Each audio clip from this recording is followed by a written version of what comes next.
Out to LeBron looking for an expansion. He goes right down and hammers it home.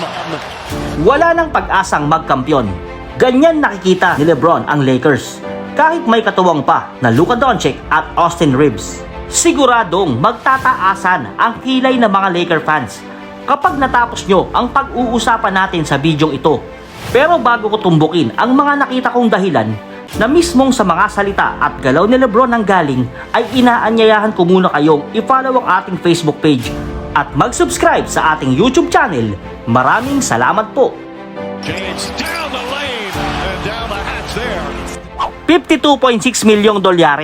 Ganyan ang kinita ni LeBron last season na sa tingin ko naman ay worth it pa rin sa kanyang ipinamalas na laro. Lalo na sa nagdaang playoffs para tulungan ang LA na umabot sa second round kahit pa halos iniwan siya sa ere ni Luka Doncic at Austin Reeves. $8 million naman ang pinirmahan niyang kontrata para sa 2 years na paglalaro sa dark horse ng Eastern Conference na Philadelphia. At dahil sa hakbang ng kampo ni LBJ ay nagulat ang buong NBA sapagkat tunay na napakalaki ng agwat ng kinita niya sa LA para tanggapin lang ang 8 milyong halaga na inalok sa kanya ng Sixers. Ayon mismo sa 4-time MVP, it is not all about money and it's not about family. At dahil sa mga salitang ito mga Kapinoy top score, malinaw ang kanyang goal next season at ito ay para muling magkampiyon na tila hindi niya nakikitang magagawa ng Los Angeles Lakers kahit pa nasa LA ang isang high-scoring superstar na si Luka Doncic. Napakatinding sampal nito para sa Los Angeles Lakers organization dahil kaya naman palang tumanggap ni LBJ ng mababang alok upang mas lalong lumuwag ang team salary cap at makakuha pa ng dagdag na quality players.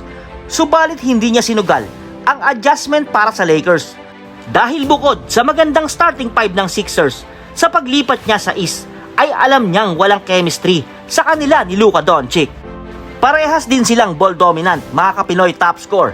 At kung mananatili pa si LeBron sa Los Angeles Lakers, ay posibleng masayang lang ang tinatawag ngayon na LeBron GBT. At alam ni LBJ na hindi si Luka Doncic ang kailangan ng Lakers para mas maging championship caliber team, kundi ang mga powerful big man na una nang iminungkahi ng kanyang dating running duo sa Lakers na si Anthony Davis. Pero dahil nga sa sikretong galaw ni Rob Pelinka upang makuha si Luka, ay naudlot ang inaasahang backup center para kay Anthony Davis na kung naisakatuparan ng Lakers organization ay napakalaking impact ang maitutulong para sa LeBron at Anthony Davis duo. KD instead he gave it to LeBron. So is he gonna get hot and carry the Lakers to a win tonight?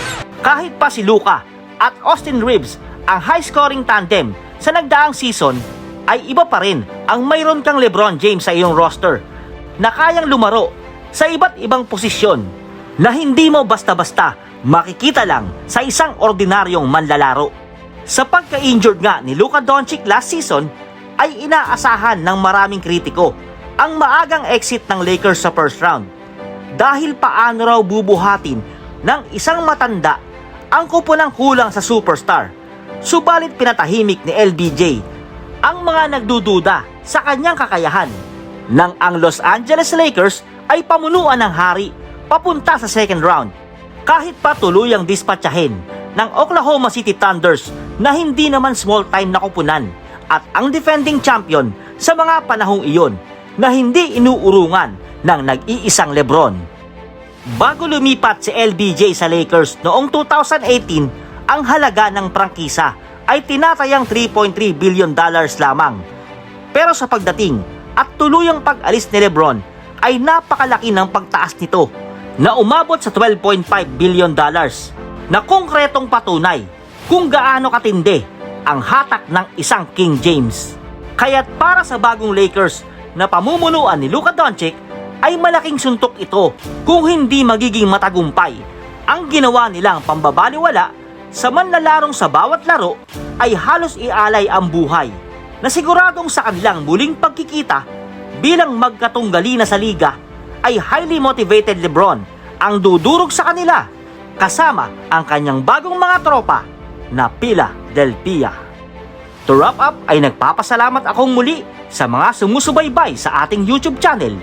At laging tandaan, basta't kwentuhan at usapang basketball, tara dito sa Pinoy Top Score. James got it up quickly. Driving. Hey, throwing it down. LBJ